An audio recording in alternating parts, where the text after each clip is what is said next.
Hi everyone, welcome to Womanly State of Mind. Today I want to talk about what to do when you don't feel good enough because this past week, 3 of my friends dealt with this very issue. So one was offered an awesome teaching job that she didn't even ask for, but she wanted to politely decline because she felt she wasn't qualified. Another landed her dream job, but she was feeling conflicted on accepting it as she was scared she'd fail. And another friend was suddenly given a promotion at work, but she declined it because she didn't feel she deserved it. Plus, she didn't want her coworkers to think that her boss favored her. So what do they all have in common? They, 1, believe they're not good enough despite 2, being told that they were. So let me introduce you to my friend and enemy, the imposter syndrome. It is a concept describing high-achieving individuals who are marked by an inability to internalize their accomplishments and a persistent fear of being exposed as a fraud. It's also much more common amongst high-achieving women. So why is she a friend and an enemy? Well, it's because she both pushes me and she holds me back, but unfortunately, way more of the latter than the former. Back when I was a senior applying for colleges, one day my dad asked me why I wasn't applying for Stanford, and I told him, because Dad, the application fee is $60, it's a waste of money, I'm never gonna get in.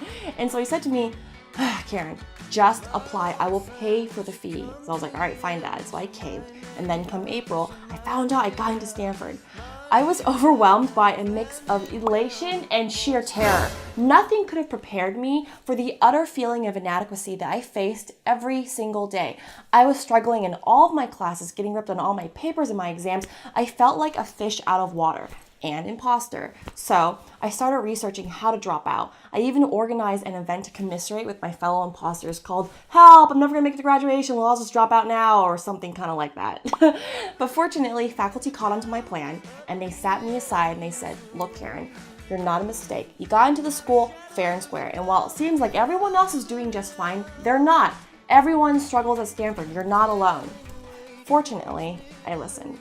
Eventually, I found my niche. I found classes and extracurriculars I excelled in, friends and faculty who supported me, and eventually, in the end, I graduated on time like everyone else. So, if you're feeling like a fraud, that your past achievements are just the result of luck, this feeling is totally common. But if you listen to the imposter syndrome too much, she might be holding you back from seeking new opportunities. And so here are 4 ways for you to combat the imposter syndrome.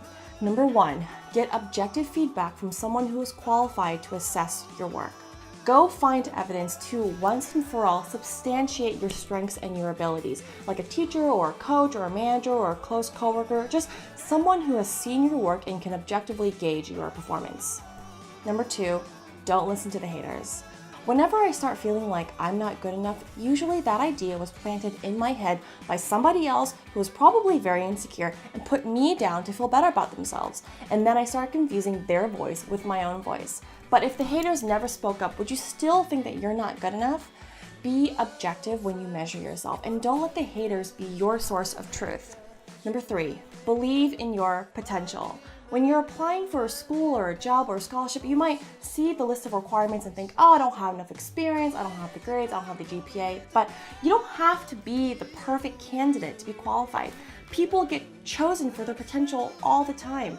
Outside of your merit, you might be the right fit because of your character, your work ethic, and your capacity to grow. Which leads me to number 4. Therefore, don't disqualify yourself. This is where the real danger of the imposter syndrome really comes in, when you don't even bother applying for opportunities. It's totally normal to have feelings of self-doubt, but the problem arises when you tell yourself that you're not even good enough to go to that school, that job, that scholarship. So whatever it is, just apply and let them disqualify you, if it even comes to that. So if you're eyeing your dream job and it's asking for 5 years of experience but you only have 3, apply anyways. If your dream school's asking for a minimum GPA of 3.5 and you only have a 3.3, apply anyways. You are a whole person with a lot more to offer besides a mere number. Sometimes I'm thankful for the imposter syndrome because she really pushes me to do my best by honing in on my areas for improvement. But I'm also glad that I don't always listen to her because if I did, I wouldn't have the diploma sitting on my shelf today. Thank you so much for watching and don't forget to hit subscribe.